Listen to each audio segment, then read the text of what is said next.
Olá, sejam todos muito bem-vindos a mais um podcast Sorriso em Dia. Eu sou Alcides Gomes Júnior, cirurgião dentista, especialista em ortodontia e mestre em dor orofacial pela Universidade Federal de São Paulo, diretor clínico da Uniorto e Invisalign Doctor. Hoje eu vou trazer um tema para vocês, vindo do nosso chat também, né? Bruxismo. O aparelho ortodôntico pode ajudar no tratamento do apertar e ranger dos dentes? Em primeiro lugar, agradecer a você que trouxe esse questionamento. E agora eu vou fazer alguns esclarecimentos, tirar as dúvidas e espero contribuir com todos, porque isso é uma dúvida bastante comum, né? O ranger, o bruxismo, né? Esse mal que afeta a grande da população brasileira, né? Nós vivemos num mundo extremamente moderno, num mundo extremamente corrido, e isso leva a um nível de tensão e de estresse muito grande. E quando você menos espera, você está apertando os seus dentes, apertando, fazendo uma contração dos seus maxilares aqui nessa região. O problema é que este apertar ou ranger durante um período, né, durante a nossa vida, ele vai gerar um desgaste dos nossos dentes. E quando isso ocorre, você imagina, você tem um dente íntegro, ele tem um tamanho, ele tem uma altura. À medida que você vai rangendo, esse tamanho vai diminuindo. Quanto mais você reduz esse tamanho, quanto mais você desgasta esse dente, então significa que a sua altura facial aqui, ela irá diminuir. O que acontece quando a gente diminui essa altura facial anterior? Significa que a mandíbula, ela está girando no sentido anti-horário, além do que é considerado normal. Então aqui a gente faz assim, ó, abre e fecha, abre e fecha. Então se eu estou fechando, o normal era parar aqui. Se eu desgastei os meus dentes, eu vou rotacionar um pouco mais. Essa rotação a mais, você imagina, eu abro e fecho, abro e fecho. A hora que eu estou rotacionando a mais, eu estou tendo uma pressão, um osso contra o outro. E essa pressão, ao longo do tempo, um osso contra o outro, haverá uma remodelação óssea, que a gente pode traduzir um desgaste. Esse desgaste, ele nunca é uniforme. Então, haverá uma alteração morfológica, tanto desse lado da cabeça da mandíbula ou côndilo, como desse outro lado aqui. Essa alteração morfológica, esse desgaste, eles não são simétricos, então isso acaba gerando um descompasso vertical nesse sentido. Então eu tenho uma rotação a mais e um descompasso vertical. Esse descompasso vertical e no sentido anteroposterior irá promover um ruído, um barulho aqui nessa articulação. Porque você imagina uma situação, se um lado está um pouquinho mais para baixo, aqui é um osso único, se o meu lado direito descer 1 milímetro, o meu lado esquerdo vai subir, vai fazer o oposto. Então aqui é uma descentralização no plano vertical. Então eu vou abrir minha boca, eu não faço um movimento linear, eu faço um movimento mais ou menos em zigue-zague. Acaba que, se esse lado desce, ele vai ter uma facilidade para sair a hora que eu abro a minha boca. E o lado oposto vai ter a resistência. Então vai fazer o crack, o ruído, o estalido, o rangido nessa região aqui da articulação. Então note que do bruxismo a gente já levou esse problema para um comprometimento da ATM, da sua articulação. Aí você passa a desencadear o estalo e as dores de cabeça e as dores musculares, né? Essa parte desses músculos geralmente dói bastante aqui na região, pode atingir a nuca, pescoço, ombro, você pode sentir um formigamento nas mãos e às vezes, um quadro mais avançado, essas dores, elas irradiam. Então, de repente, eu estou com um problema de dor aqui, dor de cabeça, por exemplo, E ela irradiou para minhas costas, ela irradiou para minha perna. Então é comum situações como essa que a gente vê no nosso dia a dia, né? Então o ranger, note que ele gera inúmeros problemas, né? É uma bolinha de neve que começa pequenininha, ladeira abaixo, e à medida que o tempo vai passando, essa bolinha de neve vai aumentando, trazendo outros problemas, agregando problemas e outras consequências decorrentes do bruxismo. Bom, mas e aí? O aparelho ortodôntico, ele pode ajudar? Pode. Como que ele ajuda?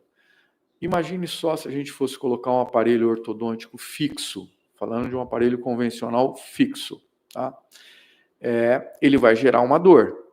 Então, se eu estou com um aparelho ortodôntico fixo e no início do tratamento esses dentes geralmente estão desnivelados, haverá uma força sobre esses dentes e, consequentemente, haverá uma dor. Então, é natural que, a hora que eu estou com o aparelho, eu não vou apertar. O meu cérebro vai dar um comando lá para mim, um mecanismo de defesa. Ó, não aperta que dói. Então, durante essa fase, ele contribui para esse alívio ou para essa tensão de aperto que você vai fazer durante, principalmente quando você vai estar dormindo, né? Então, sim, ele contribui nesse sentido. Mas muito mais do que contribuir para que você reduza esse apertamento, esse ranger dos dentes, ele vai, você desde que planejado para isso, ele irá fazer essa compensação que eu mencionei para vocês. Ora, se eu tenho uma discrepância vertical de desgaste, né? Então a gente tem que fazer fazendo uma linha bem simples para o entendimento. É como se fosse uma regrinha de 3. Quanto que eu mexo aqui e quanto que eu abaixo lá? Como que eu conduzo diante de um quadro como esse? Então você faz um planejamento para que você pegue o seu plano oclusal do lado direito em relação ao lado esquerdo e se aproxime o máximo possível, senão você inverte a situação, se aproxime do máximo possível para fazer esse tipo de correção. E aí você tem um ganho espetacular, porque você vai parar de desgastar não só os seus dentes, mas você vai parar de ter o desgaste desta região aqui. Porque o dente, ele desgastou, você tem a possibilidade de amanhã fazer uma restauração, de recuperar o que perdeu, trocar, colocar porcelana, fazer resina, enfim, você vai ter inúmeras possibilidades. Já a massa óssea, não vai ser possível. Então, esse é o maior ganho quando você se defronta com um caso como este, que você precisa ajustar esse plano. Porque sempre que nós tivermos um paciente com bruxismo, e você vai na anamnese, você aprofunda no estudo, você faz uma cefalometria, pede radiografia apropriadas para fazer esse tipo de verificação, como uma PA, e até mesmo a tomografia computadorizada, ele é linear. Ele vai ter regiões mais, outras regiões menos. Então, isso começa a gerar todo esse desequilíbrio. E se você não se atentar a isso, você pode colocar o aparelho aqui numa altura e lá em outra altura. Então, você acaba mantendo a pessoa com a inclinação. Por isso que, geralmente, quem tem esse tipo de problema, e quando você vai tratar com o aparelho fixo, primeiro você coloca o aparelho na arcada superior, para depois de nivelado esse plano, você poder pôr o aparelho na parte de baixo. Porque se nós falamos que o meu lado direito está um pouquinho mais baixo, se eu for pôr o aparelho simultaneamente na parte de baixo, a proporção que ele desceu aqui, eu vou jogar o aparelho para baixo. Então eu vou manter essa inclinação. Mantendo essa inclinação, eu posso deixar ele com os dentes alinhadinhos, porém, eu vou deixar ele com um comprometimento aqui irreparável, que se ele for jovem, ele vai pagar essa conta lá na frente, né? Então, note que existe possibilidades de tratamento e soluções para esse tipo de situações, né? Tem casos também que às vezes você finaliza o tratamento ortodôntico, seja com aparelho fixo, seja com Invisalign, há uma necessidade que essa pessoa também venha se submeter a uma reabilitação, né? Então, ela desgastou tanto os dentes estão tão pequenos que já está a nível de dentina, e aí quando está na dentina do dente, esse desgaste vai embora rapidamente. Aí você, então, recupera essa massa dentária que você perdeu, seja ela resina, porcelana, enfim, o que a pessoa, um onlay, o que a pessoa desejar reabilitar, seguindo a orientação do seu dentista. Feito isso, o que nós precisamos fazer? Nós precisamos colocar uma placa para que essa pessoa use durante a noite, né? Porque durante o dia ela pode apertar? Pode apertar, mas o problema maior é à noite, porque à noite, né, fazendo uma, uma, uma analogia aqui, é como se fosse um computador. Você só fecha o olhinho, você só desligou o monitor. A tua CPU está lá a noite inteira trabalhando. Então, diante de um quadro como esse, se faz necessário o uso de uma placa. E o ideal é que se faça a placa estabilizadora, que existe a placa de bruxismo, mas como sempre o bruxismo está associado a esse problema de disfunção, então você precisa de uma placa que se chama placa estabilizadora. O que significa isso? É uma placa que você monta num equipamento, que é um articulador facial, chama-se Panadente, esse sistema, onde você identifica quantos milímetros no sentido vertical e na situação transversa, e aí você faz o enceramento dessa placa nesse equipamento, de tal forma que você vai olhando nele e vai até você chegar nessa centralização, no PI dele. Ou você vai fazer um scanner, né? E através do scanner, ele tem lá uma ferramenta que chama oclusograma, é onde você consegue, através do seu planejamento, fazer essa compensação, finalizar com os contatos bem equilibrados, bem ajustados e usando uma placa de proteção aí para você fazer o uso durante a noite. Tem situações que a gente recebe algumas, principalmente os nossos pacientes questionam: eu posso usar a placa durante o dia? Pode, não há nenhuma contraindicação, porque muitas vezes durante o dia a gente se pega fazendo, apertando mesmo. Então coloca, né? É comum isso acontecer. A única coisa que a gente recomenda é que isso não vire rotina, né? Para que você não fique também tão dependente. Mas para dormir é uma condição sine qua non, né? Porque ela gera tanto benefícios que não justifica você usar, né? Por mais que você esteja desgastando pouco, é aquilo que eu comentei. Eu desgastei pouco hoje. Aí daqui 5 anos, mais um pouco. Mais 5 anos, mais um pouco. Mais 5 anos, mais um pouco. Aí você já gerou um comprometimento aqui que é irreparável. Então, para que deixar? Se a gente tem tecnologia, tem placas extremamente confortáveis, extremamente finas, né? Não são mais aquelas placas de acrílico de bruxismo pesada, grossa, larga, que incomoda, que muitas vezes provoca até irritabilidade na pessoa e acaba que ela aperta mais. Tem situações também que as pessoas não se adaptam à placa. Tem situações que a pessoa não se adapta à placa. Ela chega e fala: doutor, estou apertando mais, né? Não dormi bem. Eu acordei aqui com uma sensação de peso, de cansaço, dolorido, né? Acordei com a dor, ou acordei pela dor. Então aí você lança a mão de outras possibilidades, né? E você tem aí o uso da toxina botulínica, né, para esta finalidade, não estética, para essa finalidade. Você pode associar a eletroestimulação, a fisioterapia, você pode associar um pilates, enfim, um relaxamento. São situações que, de acordo com o paciente, com o perfil do paciente, que uma boa anamnese, você vai saber conduzi-lo para que ele venha ser reabilitado e ter uma situação de mais conforto. A toxina botulínica funciona muito bem, só que essa musculatura aqui é o músculo que mais você aplica a toxina, e essa outra aqui é a região que você também mais aplica a toxina botulínica.